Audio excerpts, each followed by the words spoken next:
Hoje eu queria compartilhar com vocês um tema que é um problema para a nossa cultura atual, né? A nossa cultura, não sei se é só ocidental, eu acredito que hoje, com a globalização, o mundo inteiro está sofrendo com isso, mas é um assunto que a nossa cultura rejeita como ideia, rejeita como prática, né? Parece que apenas militares de forças especiais, atletas de alta performance, ainda entendem o quanto é importante isso para a nossa vida, né? E há uma questão importante, porque esse é um assunto muito importante para a família, né? E nós, hoje em dia, né, parece que essa ideia de respeito aos pais também se perdeu, né? Algumas vezes, já porque já é segunda, terceira geração onde isso se perdeu, pais infantilizados já não tiveram bons exemplos em casa, então também não respeitam seus filhos como filhos que são, e aí carentes de amor, carentes de tudo, também não são respeitados. Então, esse tema que eu quero falar é um tema muito importante na Bíblia, muito importante na vida com Deus. É tema da disciplina espiritual, né? Então, se perdeu isso na nossa cultura, né? Disciplina é um palavrão, muitas vezes, né? E nós rejeitamos essa ideia da parte de Deus. Muitas pessoas olham apenas para um Deus que é amor, mas é um amor assim romantizado, né? Não é um amor de quem quer bem, e algumas vezes é preciso de disciplina, né? Então, nós rejeitamos em função das distorções da nossa cultura, né? E nós trocamos a verdade de Deus pelo chamado politicamente correto hoje em dia, por ideologias que visam destruir a família diretamente, né? Em sua relação paterno-filial, né? Então, esse é o tema, disciplina espiritual, e a Bíblia fala disso diretamente, e eu quero ler o texto que fala disso diretamente na Escritura com você. Está em Hebreus, capítulo 12. Nós estamos lá no fim de Hebreus, não onde nós estamos estudando lá com a Mari ainda, como o Flávio falou, no capítulo 3, né? Então, no capítulo 12, versos de 5 a 17, nós vamos ler na Escritura. É muito importante esse tema pelo seguinte: a criança, queridos, é muito claro isso, você vai ver isso no nosso texto, não amadurece sem ela, né? E vira um adulto inconsequente, infantilizado, mimado, eternamente codependente, né? Você sabe que codependência é uma coisa ruim, é como uma doença psíquica, né? É diferente de interdependência, de cooperação, né? De solidariedade, né? Então, Deus, no nosso mundo, ele estabeleceu essa relação de disciplina, de pais para filhos, né? Nesse mundo caído, esse mundo onde o pecado habita, onde nós já nascemos distorcidos, separados de Deus pelo pecado, né? Então, a disciplina é importantíssima para o projeto que Deus tem em seu amor perfeito, visando o nosso bem maior, e é isso que nós vamos ver no nosso texto, né? Então, Hebreus capítulo 12, versos 5 a 17, diz assim a palavra de Deus: vocês se esqueceram da palavra de ânimo que ele lhes dirige como a filhos. Meu filho, não despreze a disciplina do Senhor, nem se magoe com a sua repreensão, pois o Senhor disciplina a quem ama e castiga todo aquele a quem aceita como filho. Suportem as dificuldades, recebendo-as como disciplinas. Como disciplina, Deus os trata como filhos. Ora, qual o filho que não é disciplinado por seu pai? Se vocês não são disciplinados, e a disciplina é para todos os filhos, então vocês não são filhos legítimos, mas sim ilegítimos. Além disso, tínhamos pais humanos que nos disciplinaram e nós os respeitávamos. Quanto mais devemos submeter-nos ao Pai dos Espíritos para assim vivermos. Nossos pais nos disciplinaram por curto período, segundo lhes parecia melhor. Mas Deus nos disciplina para o nosso bem, para que participemos da sua santidade. Nenhuma disciplina parece ser motivo de alegria no momento, mas sim de tristeza. Mais tarde, porém, produz fruto de justiça e paz para aqueles que por ela são exercitados. Portanto, fortaleçam as mãos enfraquecidas e os joelhos vacilantes. Façam caminhos retos para os seus pés, para que o manco não se desvie, antes seja curado. Amém? Pai querido, obrigado por tua palavra. Nós pedimos que o Senhor, como Pai amoroso que é, possa falar aos nossos corações, que nós possamos ter imprimido nos nossos corações não a nossa cultura corrompida pelo pecado, mas a tua palavra e a tua vontade perfeita e eterna, para que o teu nome seja glorificado e nós possamos experimentar o prazer que é viver debaixo da tua direção. Te agradecemos por tudo, em nome de Jesus. Amém. Então, queridos, o nosso texto fala claramente, né, que esse é o projeto de Deus para o nosso bem maior, né? Para o nosso aperfeiçoamento, para o nosso crescimento espiritual, para a nossa correção, para podermos atingir a maturidade de Cristo, como Paulo fala lá em Efésios, capítulo 4, né? Ele vai dizer que Cristo é o padrão, nós precisamos crescer até a medida da estatura de Cristo, né? A sua perfeição. E é isso que Deus criou a sua igreja aqui, resgatando cada um, cada homem, cada mulher, para fazer parte do seu povo, do seu corpo, né? O corpo de Cristo, do qual ele mesmo é o cabeça, para que nós cooperemos uns com os outros através dos dons espirituais que ele nos dá gratuitamente, para esse crescimento, para esse amadurecimento, né? Para que não sejamos crianças agitadas de um lado para o outro como por ondas ou pelo vento, né? Então, o que Deus quer fazer em nós é nos resgatar a dignidade com a qual nós fomos criados antes do pecado entrar no mundo, né? O pecado separou desde o primeiro homem, a primeira mulher de Deus, e todos nascemos já em pecado, fora do Senhor, da sua graça, né? Da sua vida.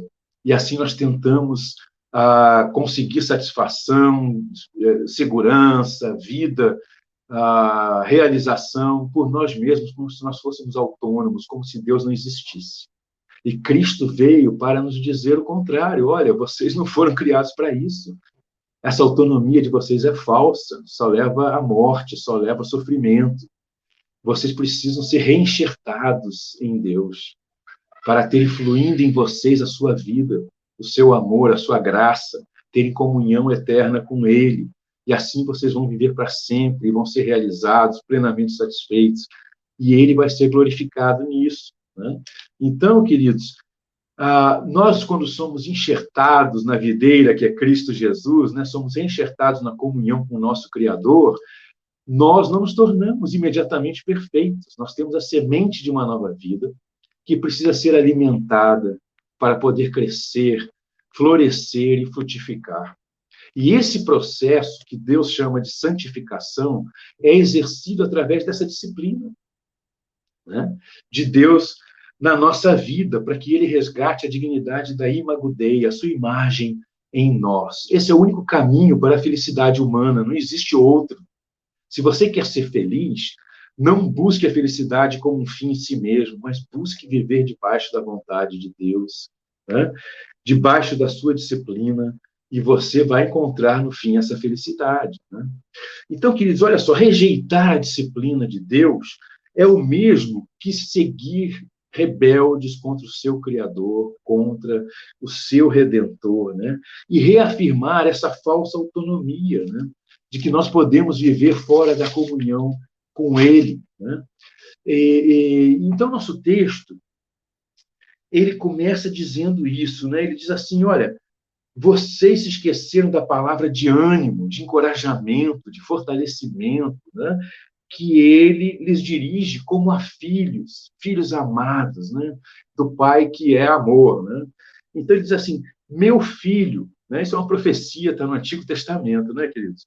Meu filho, não despreze a disciplina do Senhor, nem se magoe com a sua repreensão. Desprezar a disciplina do Senhor é não fazer caso da obra que Deus quer realizar na nossa vida, do que Ele já está operando em nós. É rejeitar, é não aceitar essa mudança que Ele quer fazer em nós. Por que nós rejeitamos? Porque culturalmente, né, o que o mundo nos faz compreender, essa falsa compreensão que o mundo nos traz, é de que Deus existe para nos dar uma boa vida aqui. E não é verdade. Nós estamos separados do nosso Criador pelo pecado e estamos deformados pelo pecado em nós. A imagem de Deus não saiu de nós. No entanto, ela está deformada dentro de nós. E Ele quer restaurar isso em nós. Então, a vida que nós temos aqui é uma única vida, vindo depois disso. Depois que nós morremos fisicamente, nós estamos com Ele aguardando o dia da ressurreição para toda a eternidade, estarmos aperfeiçoados com Ele. Essa vida é a vida que Ele opera essa mudança, essa transformação em nós. Né? Então, desprezar é desprezar essa obra de Deus em nós, rejeitar, não aceitar. Né? E se magoar com isso é ficar ressentido com o que Deus está fazendo. E quantas vezes nós nos revoltamos contra Deus, né? Ficamos magoados, ressentidos com Deus, às vezes projetamos nos outros essa mágoa, esse ressentimento, porque nós achamos que Ele está nos fazendo sofrer, né? Está nos privando de algumas coisas, está nos fazendo perder outras coisas, e não compreendemos que Ele está trabalhando em nós para que nós sejamos perfeitos, como Cristo Jesus é. Então, Deus é Pai perfeito e Ele nos ama de forma perfeita.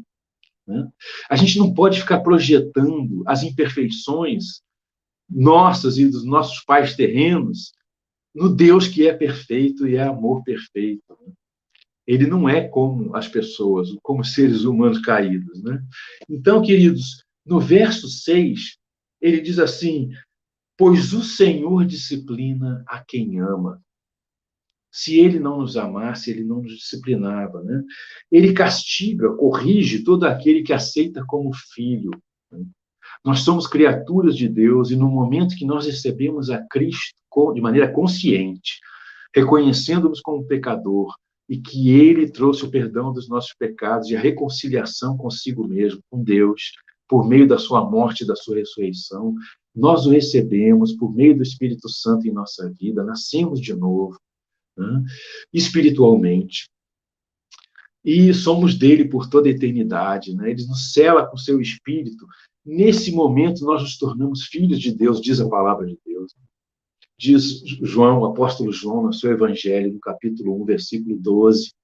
Nós recebemos essa autoridade de Deus, esse poder de sermos feitos seus filhos, e a todos que ele recebe como filhos, ele corrige, ele disciplina, porque ele ama, e ama com um amor perfeito. Nós precisamos saber disso, que somos filhos amados de Deus, mesmo em meio às lutas, problemas e sofrimentos.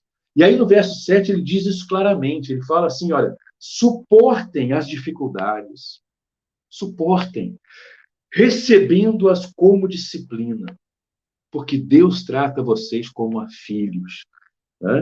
Ora, qual filho que não é disciplinado por seu pai? Na Bíblia aqui, pelo menos até há poucos anos atrás, era assim. Os pais amavam seus filhos, disciplinavam seus filhos, por amor a eles, para o bem deles. Então, queridos, Deus usa todas as nossas dificuldades, como diz aqui no verso 7, todos os problemas por que passamos, os problemas comuns de todos os seres humanos, e os problemas específicos, especiais de cada um de nós, ele usa para um bem maior, para sermos santificados. Olha o que o verso 10 diz. Nossos pais nos disciplinavam por curto período, segundo lhes parecia melhor, na imperfeição deles, segundo lhes parecia melhor, por curto período. Deus nos disciplina para o nosso bem, para que participemos da sua santidade. Para que participemos da sua santidade. E isso implica, nessa santificação de Deus, mudar a essência do nosso ser, o mais profundo da nossa identidade, para que nós saibamos que temos uma identidade nele, que é resgatada em Cristo Jesus. Por isso que a primeira identidade do cristão é estar em Cristo e Cristo estar nele, é ser um cristão, ser um seguidor de Jesus. Porque nós redescobrimos esse vínculo essencial nosso com o nosso Criador e Redentor. Né?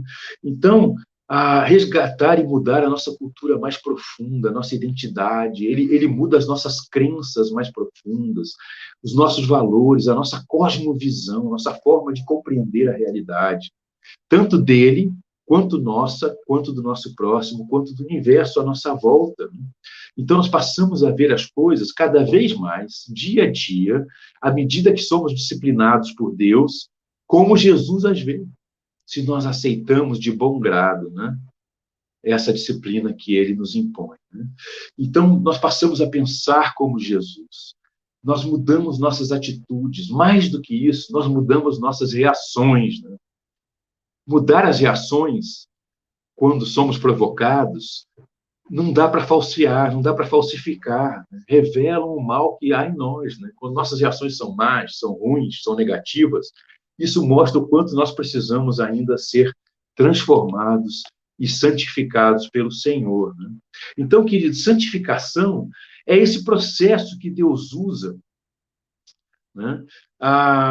Através do sofrimento, dos problemas que nós enfrentamos, os problemas da nossa vida, para irmos sendo transformados cada vez mais à imagem de Jesus, que é o padrão perfeito de ser humano, como nós fomos criados antes da queda. Né?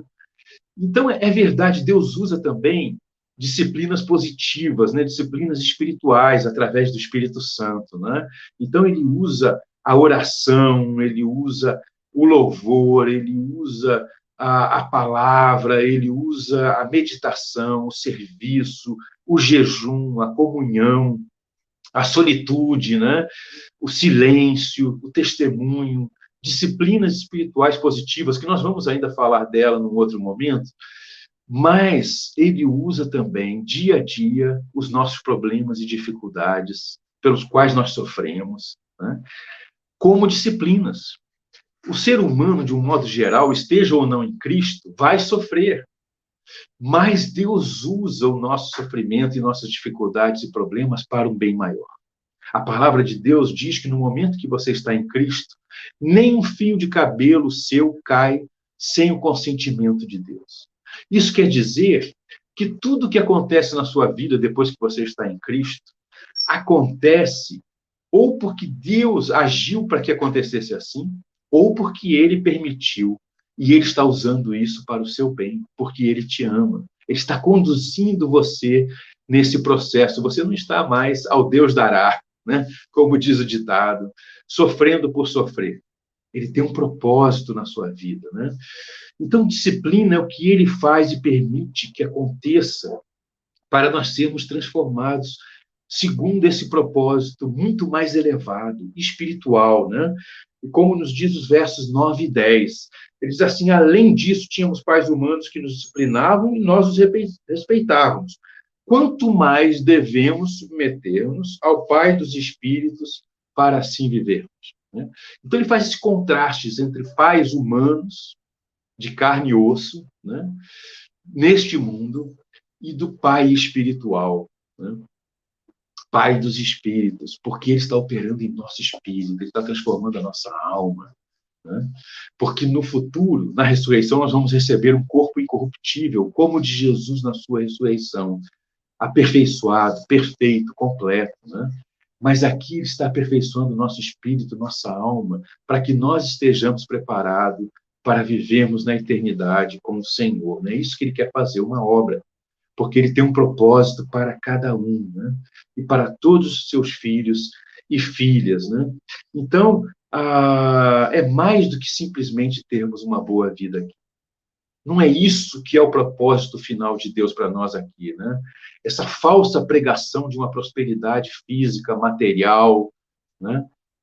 Não é isso o propósito de Deus para nós aqui. Você pode até ir bem neste mundo, mas o propósito dele é que, através das dificuldades e dos problemas, portanto, todos vão ter dificuldades e problemas e vão sofrer neste processo, a gente participe da sua santidade para o nosso bem. Né? Por isso é que ele nos exorta aqui a vermos os problemas com a disciplina que o nosso Pai amoroso nos submete, visando o nosso bem eterno, né, queridos? Então, não vamos nos enganar, né? O verso 11 deixa isso bem claro. A gente não precisa ficar se enganando, né? O sofrimento existe e vai continuar existindo. Então, ele diz assim: nenhuma disciplina parece ser motivo de alegria no momento, né? Mas sim de tristeza. E isso é muito claro, né? Nenhuma dificuldade, sofrimento, é motivo para a gente se regozijar na hora, se alegrar, né? Isso é fingir, né? Ter duas caras, né? Mas a verdade é que, assim como a criança chora quando ela é privada de alguma coisa por seus pais, alguma coisa que ela gosta, né? Que ela tem prazer, visando um bem maior para ela ser corrigida, para ela ser disciplinada, né? Para o seu próprio bem, por um curto período de tempo, Deus também ele permite o sofrimento, né? Para que a gente seja corrigido e seja aperfeiçoado, né? E aí o texto continua dizendo assim: mais tarde, porém, produz fruto de justiça e paz para aqueles que pela disciplina foram exercitados, por ela foram exercitados. Então, a criança também, depois que amadurece, vê o bem que os pais fizeram na sua vida, né? Pais amorosos, pais que respeitaram seus filhos, que cuidaram, que zelaram por eles, pelo crescimento, pelo amadurecimento deles, né? Então, a criança percebe, pela educação que ela teve, pelo quanto bem ela fez, como ela amadureceu, né? E do quanto mal os pais livraram elas, né? Então, assim também nós, né? Depois, mais tarde, produz fruto de justiça e paz para com aqueles que foram aperfeiçoados pela disciplina do Senhor, né?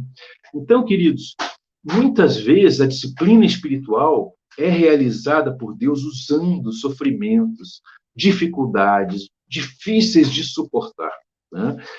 E por isso ele nos convida a olhar dessa perspectiva dos frutos que serão gerados posteriormente, né? Dali para frente. É por isso que a Bíblia nos encoraja a sermos gratos e a darmos graças a Deus, mesmo em meio às dificuldades, sabendo que Deus nos ama e que Ele está usando essas dificuldades para o nosso aperfeiçoamento, crescimento, né, espiritual, para que nós sejamos livrados de males muito piores e de sofrimentos eternos, né? Então, é por isso que ele nos convida para olharmos dessa forma, como uma coisa positiva, né? A justiça é essa vontade de Deus como um todo, revelada na sua palavra, né? É a sua paz em nossa vida, né? Nós só temos mediante a sua disciplina na vida daqueles que realmente se deixaram exercitar pela disciplina do Senhor, né? Aqueles que aceitam, que não se deixam magoar por ela, né?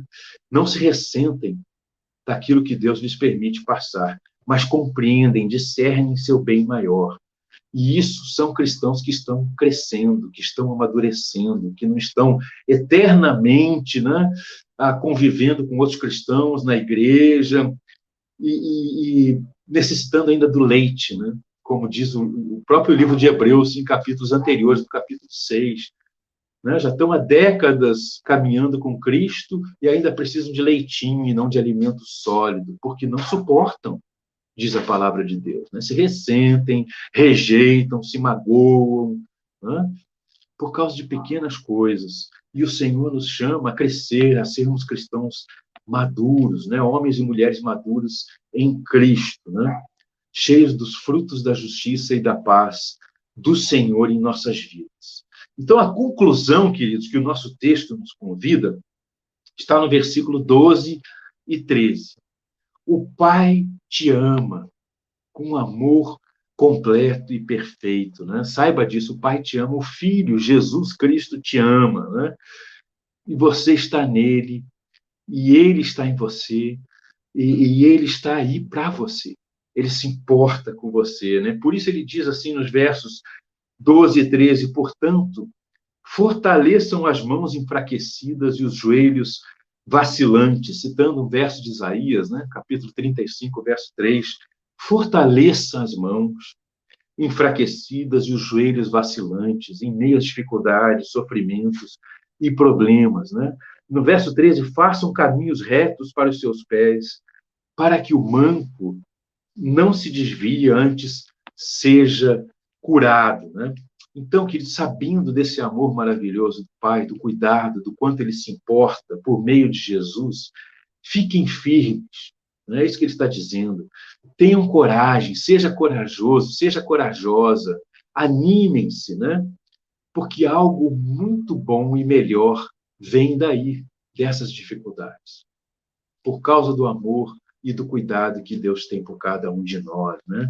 No verso 13, ele está citando Provérbios, capítulo 4, verso 26, ele diz assim: submetam-se à vontade de Deus, vivam de acordo com a sua palavra, façam caminhos retos para os seus pés, né?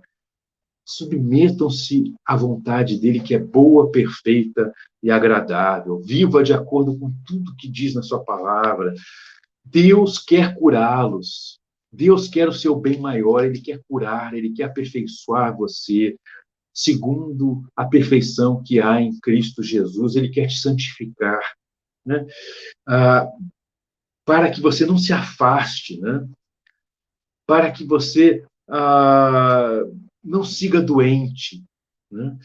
Mas seja curado, em nome de Jesus, seja aperfeiçoado pelas disciplinas espirituais e pela disciplina espiritual que Deus, no seu amor, nos impõe, mediante a sua graça e para a sua glória, né?